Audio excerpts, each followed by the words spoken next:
नमस्कार, मैं शालिनी और आप देख रहे हैं इन्फो इम्पैक्ट, आम जनों की आवाज। आइए बढ़ते हैं आज की बड़ी खबरों की ओर।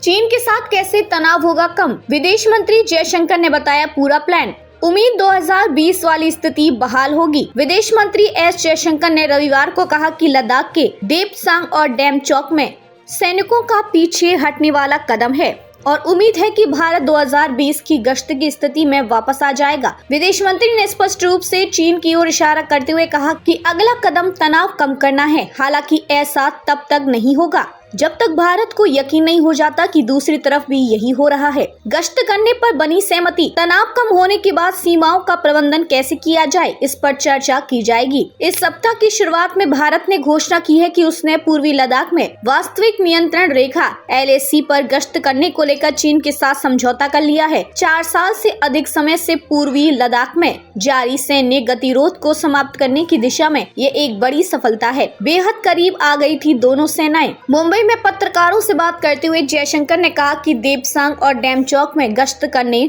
और पीछे हटने पर आम सहमति बन गई है। ये स्पष्ट है कि इसे लागू करने में समय लगेगा। ये पीछे हटने और गश्त का मुद्दा है, जिसका मतलब है कि हमारी सेनाएं एक दूसरे के बहुत करीब आ गई थीं और अब वे अपने ठिकानों पर वापस चली गई हैं। हमें उम्मीद है कि 2020 वाली स्थिति बहाल हो जाएगी। विकसित महाराष्ट्र जरूरी, जयशंकर ने निवेश को महाराष्ट्र से गुजरात ले जाने के आरोपों को खारिज करते हुए कहा कि निवेशकों का अपना हिसाब किताब होता है। वे ऐसी राज्य सरकार का चुनाव करेंगे जो सक्षम और कुशल हो।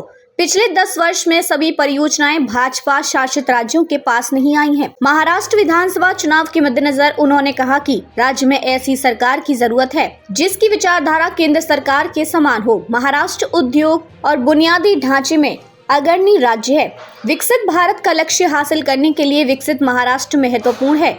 26/11 के बाद भारत ने नहीं दिया था जवाब, जयशंकर। मनमोहन सिंह सरकार पर परोक्ष हमला करते हुए विदेश मंत्री एस जयशंकर ने कहा कि 26/11 के मुंबई आतंकी हमलों का भारत ने कोई जवाब नहीं दिया, लेकिन अगर इस समय ऐसी घटना होती है तो भारत चुप नहीं बैठेगा। आतंकवाद पर दोहरा मापदंड स्वीकार नहीं है और भारत आतंकवाद को बेनकाब करने के लिए जहां कार्रवाई करने की जरूरत होगी वहां कार्रवाई करेगा।